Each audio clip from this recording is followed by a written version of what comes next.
வணக்கம். நான் உங்கள் பார்வலன் சுபாஷ்குமார் சண்முகம். இப்போ ரீசெண்டாக எஃப்சிசி வந்து A1 A2 பால் பொருட்களை பற்றின ஒரு ஜியோ ஒன்று ரிலீஸ் பண்ணியிருக்காங்க. தெரிஞ்சுக்குவோமா? வாங்க.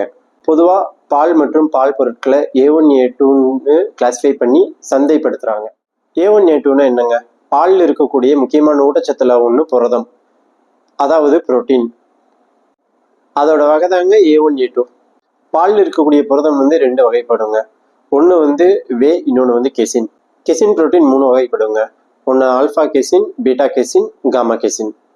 பீட்டா கெசினோட 67வது மூலக்கூறு A1 பாலில் வந்து ஹிஸ்டிடினாவும், A2 பாலில் வந்து புரோலினாவும் இருக்கும். ஐரோப்பாவை பூர்வீகமாக கொண்ட பாஸ்டாரஸ் வகைப்பாட்டுக்குள்ளே வரக்கூடிய Jersey, Holstein Friesian, brown Swiss, Karan Swiss, அப்புறம் நம்ம ஊர் கலப்பின மாடுகள் எல்லாம் வந்து A1 புரதம் இருக்கக்கூடிய பாலை வந்து தருது. தெற்காசியாவை பூர்வீகமாக கொண்ட பாஸ் இண்டிகஸ் வகைப்பாட்டில் வரக்கூடிய நம்ம ஊர் காங்கேயம், மணப்பாறை, புளியகுளம், ஹல்லிக்கர், ஓங்கோல், காங்கிரிச், கிர், சாகிவால், சிந்து ஆகிய நாட்டு மாடுகள் வந்து A2 வகை புரதம் இருக்கக்கூடிய பால் தருது. இது கூட பாஸ் புபாலிஸ் அப்படிங்கிற நம்ம ஊர் எருமைகள், ஆடுகள், ஒட்டகங்கள் இதுவுமே வந்து A2 வகை புரதம் இருக்கக்கூடிய பாலை வந்து தருதுங்க. இந்த A1 A2 புரோட்டீனோட நன்மை தீமைகளை வரையறுக்கக்கூடிய தெளிவான ஆய்வு முடிவுகள் இதுவரைக்கும் எட்டப்படவில்லை. அதுபோக பாலிலிருந்து கிடைக்கக்கூடிய வெண்ணெய் மற்றும் நெய் இது ரெண்டுலையும் வந்து புரத மூலக்கூறுகளே கிடையாது. முழுக்க முழுக்க கொழுப்பு மூலக்கூறு, அதாவது ஃபேட்டி ஆசிட்ஸ்னால உருவாக்கப்பட்டது. இதுக்கும் A1 A2 புரோட்டீனுக்கும் சம்பந்தமே கிடையாது.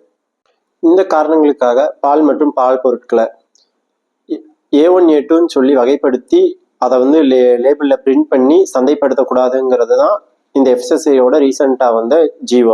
இந்த ஆணைப்படி இப்போ ஏற்கனவே அச்சிடப்பட்ட லேபிள்கள் இருந்துச்சு அப்படின்னா அடுத்து வரக்கூடிய 6 மாதத்துக்குள்ள அதை பயன்படுத்தி முடிச்சிடணும். அதுக்கு மேலே பயன்படுத்த கூடாது. இந்த ஆணைப்படி A2 கீன்னு சொல்லி விற்கப்பட்ட நம்ம ஊர் நாட்டு மாட்டு நெய்யை வந்து பயன்படுத்தக்கூடாதான்னு கேட்டிங்கன்னா அது இல்லைங்க. தொடர்ந்து நாட்டு மாட்டு நெய்யை வாங்கி நம்ம நாட்டு மாட்டு வளர்ப்பை வந்து ஆதரிங்க. நாட்டு மாட்டுகளோட முக்கியத்துவத்தை பற்றி இன்னொரு காணொலியில் தெளிவாக பார்ப்போம். நன்றி. உங்கள் பார்வலன் சுபாஷ்குமார் சண்முகம்.